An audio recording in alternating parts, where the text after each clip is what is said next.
Jim Harbaugh has begun assembling his staff. Now, I'm sure he already had in mind who he wanted to be a part of his staff in LA once he became the head coach, but now the picture is getting clearer with parts of his coaching staff and his general manager. And it's a unique situation right now where the head coach is helping pick out the general manager, because usually it's the other way around.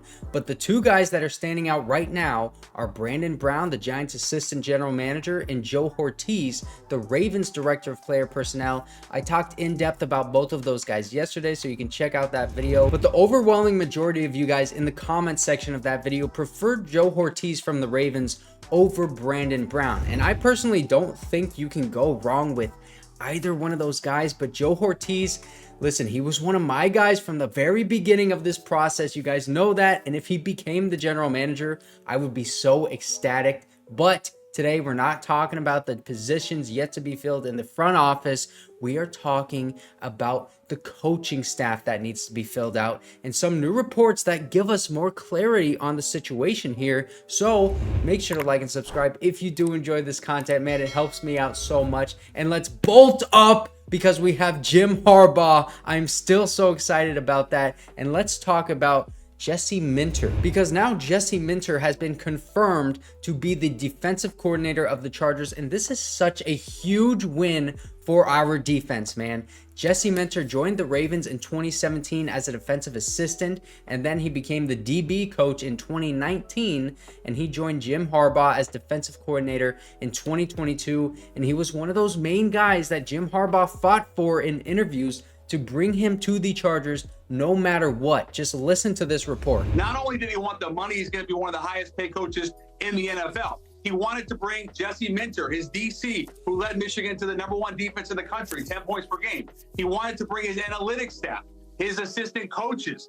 Then you have the idea or the concept that it was really important to Harbaugh as well to have a say in terms of the GM. This is a coach who is a great head coach, but his #1 thing throughout this process, Hacho, was, if you look at everywhere I've been, University of San Diego, Stanford, the 49ers, Michigan, if I have control my way, I win. The Chargers ultimately gave him that control. So the first name mentioned was Jesse Minter because of how great that Michigan defense has been with him there. In 2022, that defense was 6th in total defense, 7th in scoring defense, 7th in rushing defense, and 5th in pass defense, while also having 3 players that went drafted from that team, including Mazi Smith, who was a first-round pick. Now, I understand that you guys may be thinking, well, he had a lot of success in college. That's great. But can his system succeed in the NFL? Because it's a different game over there. While he was with the Ravens as a defensive backs coach in 2020, his unit ranked 3rd in fewest yards per pass attempt, 7th in passer rating, and then in 2019, he was assistant defensive backs coach when 3 Ravens DBs made the Pro Bowl, and the team was top 6 in passer rating, points allowed, yards allowed, rush yards allowed, and passing yards allowed. That is just about as good as it freaking gets, man. And they also set a franchise record in wins with 14 during the regular season. I mean, that Ravens DB group, they've always been elite, and Chris Hewitt is a big part of that. He's the secondary coach in Baltimore, and then Jesse Minter worked very closely with him and runs that same style of defense that the Ravens and Mike MacDonald do. And to give you a better understanding, I'm going to break down one play for you that the Ravens ran against the Chargers this season. Now, this is going to give you a good idea of what that Jesse Minter Ravens kind of defense looks like and is going to look like for the Chargers. So this is cover 3, and you can see these outside cornerbacks are going to be playing that deep zone, and these inside DBs, this man, are going to be attacking the outside, so the flats. And so these inside mans are attacking the outside of the field, while the outside cornerbacks are defending deep and really kind of this deep third of the field, while this man is playing the single high safety. Technically, really, this is a cover 3, and he's just playing the middle of the field, while our linebackers are looking in front and seeing the quarterback's eyes. This man is looking at the quarterback in case he runs, and this man is looking at the running back in case it's a dump off. In this case, it is a dump off.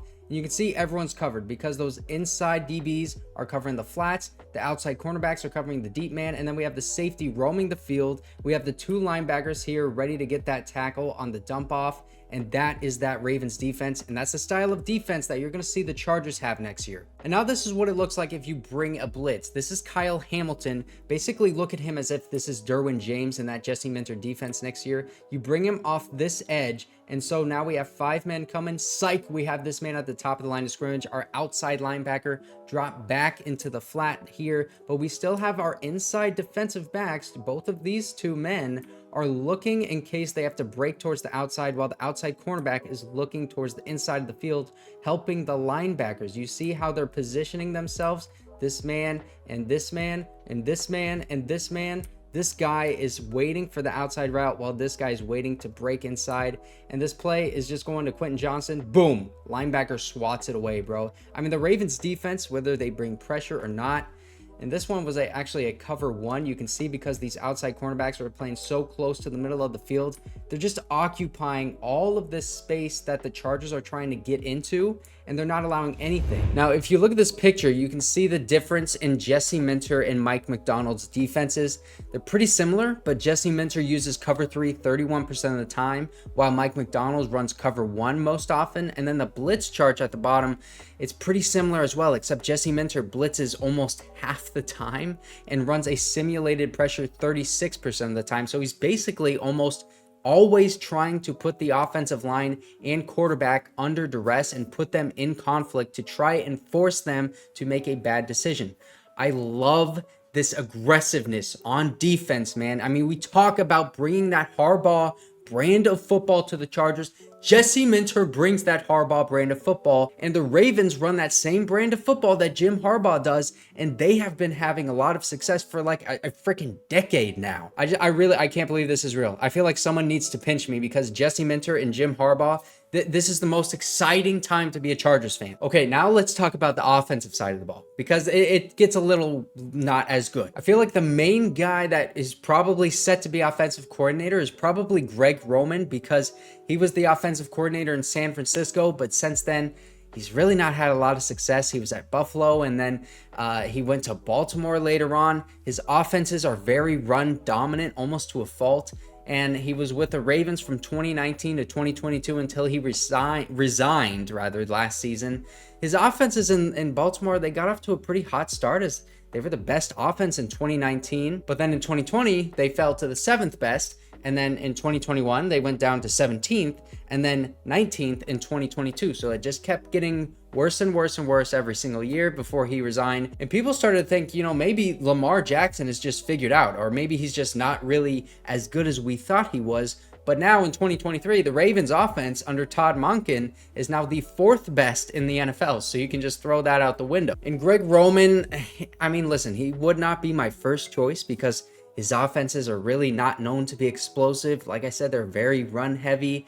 And that's what I think the Chargers need on offense is an explosive offense. You pass the ball a little bit more than you run the ball, even though Jim Harbaugh, he is going to run the ball a lot. I just want to point that out, whether it's with Greg Roman or not. But Greg Roman, he's also got a ton of familiarity with Jim Harbaugh. And if that's who he wants, man, then, that's who he gets. I think it's also worth noting that the 49ers, they never had a top 10 offense with Jim Harbaugh and Greg Roman, but they had a top 10 defense. I think it was every single season. If not every single year, it was 3 out of 4 years. Now, another name to look at for offensive coordinator that I really do like is Pep Hamilton. Pep Hamilton worked with Jim Harbaugh at Stanford and then later at Michigan until Pep joined the Chargers as QB coach in 2020. Now, Pep joined the Texans after that and was the quarterback's coach, and then later the offensive coordinator there for 2 different head coaches. And the offenses there, listen, they weren't great. They didn't really have a quarterback. They didn't have really anything to work with, and there was actually so much dysfunction with the Texans during that period that I would not, blame Pep Hamilton for any of that. I don't think it was a good situation for him at all. If you want to look at what Pep Hamilton can do, I think you should look at his most recent job before that Texans stint, and that was with the Chargers when he was the quarterback's coach, where Justin Herbert won Rookie of the Year and had his 2nd best season of his career, and also the highest QB rating of his entire career. Now, another name just to kind of throw out there, Kellen Moore. He's still technically the Chargers offensive coordinator right now, but that's not going to last long because he's had multiple interviews with other teams, and that's basically a clear sign to me that he's gone. The Chargers initially were blocking those interviews before the Jim Harbaugh signing was finalized, but now that Jim Harbaugh is officially the head coach, they're allowing him to take those interviews. So to me, that's a clear sign that Kellen Moore is not going to be with the Chargers anymore, and Jim Harbaugh is going to bring in his own offensive coordinator. Now, the last name that I'm going to mention on offense is the most exciting, but also maybe the most unlikely, because he's a part of the Lions staff, Tanner Engstrand, the Lions passing game coordinator. Now, Tanner was with Jim Harbaugh in San Diego, and he stayed at San Diego after Jim Harbaugh left for a while, but then later joined him as an offensive analyst in 2018 at Michigan, and then he became the DC Defenders offensive coordinator in the XFL during the 2020 season. But ever since, he has been on the Lions staff as a tight ends coach, and now he's the passing games coordinator. The Lions have the second best quarterback in terms of pass yards, the third best wide receiver in terms of receiving yards, and the fifth best tight end in receiving yards, but with the most touchdowns caught by a tight end in the NFL this season. A rookie tight end, by the way. Now, that is an extremely impressive stat sheet that Tanner Engstrand has in his first season as passing game coordinator, especially when you consider that the quarterback is Jared Goff and the tight end is a rookie second-round pick in Sam Laporta. I mean, listen, I'm not saying that they're not good players, because they are. Those are great players. But they're not the flashy, hyper, uber athletic guys that make the coaches look better than they actually are. It's not like he's coaching Tyreek Hill and Patrick Mahomes and they just make something crazy happen outside of a play design. Now, I would love him as offensive coordinator. Don't get me wrong, but I don't think it's going to happen, because I really believe that Ben Johnson, the Lions offensive coordinator, is going to be the head coach for the Washington Commanders. And then once that happens, I think Tanner Engstrand is going to stay in Detroit, and then he is going to become the offensive coordinator for the Lions. Now, lastly, special teams. Everybody loves special teams. Ryan Ficken is the current special teams coordinator. Now, is that going to remain true? I really think this job just comes down to two guys, Ryan Ficken and Jay Harbaugh. There have been reports that Jay Harbaugh may be the special teams coordinator, but then if Ryan Ficken leaves, I'm going to be honest, I would not like that. I really want Ryan Ficken to stay around. I'd love for Jay Harbaugh to be on this coaching staff, but if it is to the detriment of Ryan Ficken and then we have to part ways with him, then is that the correct decision? I really don't know. Now, Jay Harbaugh is the special teams coordinator and safeties coach right now at Michigan, but he started off as the tight ends coach. So to me, Jay Harbaugh does not have to be the special teams coordinator if you want to bring him along with you. And I think that gives you the flexibility to keep Ryan Ficken as special teams coordinator, because he's done a lot of good for the Chargers, and I think he should absolutely stick around.